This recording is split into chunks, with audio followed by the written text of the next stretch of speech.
Pastikan soketnya sudah pas. Nah, kalau tadi posisinya dia di atas, mengakibatkan mobilnya tidak bisa di starter ya. Engine tidak bisa starter ya. Seperti ini. Jangan langsung ganti starter atau memperbaikinya.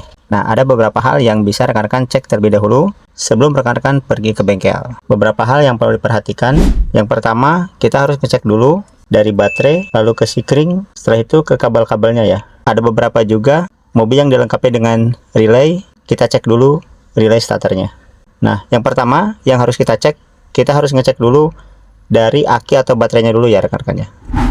Nah, kita pastikan untuk aki atau baterainya dalam keadaan bagus ya.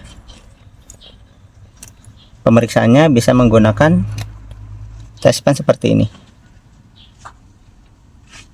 Nah, tegangannya minimal harus 12 volt ya. Jika tegangannya kurang, hanya 10 atau 11 volt, dan 9 volt, rekan-rekan bisa cas dulu baterainya ataupun langsung diganti ya. Jika tegangannya kurang dari 12 volt. Itu yang pertama. Yang berikutnya, kita harus ngecek juga terminal positif juga terminal negatifnya. Jika kondisinya kotor, segera dibersihkan menggunakan air panas ya. Dan juga dipastikan bahwa terminalnya kencang rekan-rekan ya. Tidak longgar. Karena biasanya kalau terminalnya longgar, mobil tidak akan bisa starter. Nah, itu jika kita ngecek dari bagian baterai atau akinya ya. Nah, yang berikutnya kita harus ngecek juga dari bagian sikring. Biasanya untuk sikring itu 30 ampere ya untuk sistem starter. Nah, pastikan sikring ini tidak putus ya. Jika sikring ini putus, diganti dengan yang sesuai rekan-rekan ya. Setelah itu biasanya beberapa mobil dilengkapi dengan relay seperti ini. Nah, relaynya harus kita cek apakah kondisinya bagus ataukah tidak. Jika kondisinya tidak bagus, bisa ditukar dulu menggunakan relay yang lain ya, untuk kita memastikan dulu bahwa relay itu bermasalah ataukah tidak.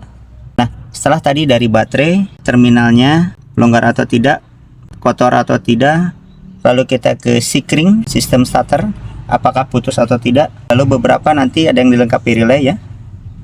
Nah, yang selanjutnya adalah soket ini rekan-rekan.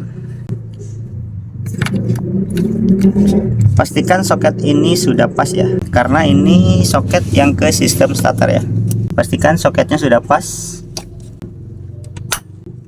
Nah, kalau tadi posisinya dia di atas, mengakibatkan mobilnya tidak bisa di starter ya.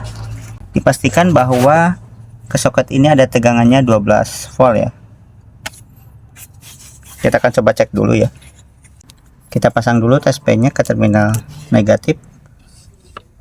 Lalu yang ini kita ke sini.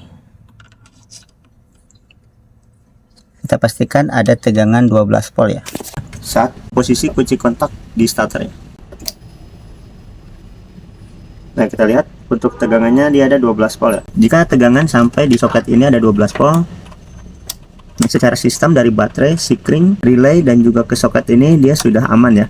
Nah, berarti nanti kita hanya perlu ngecek ke bagian dari kabel ini ke bagian starter rekan-rekan ya.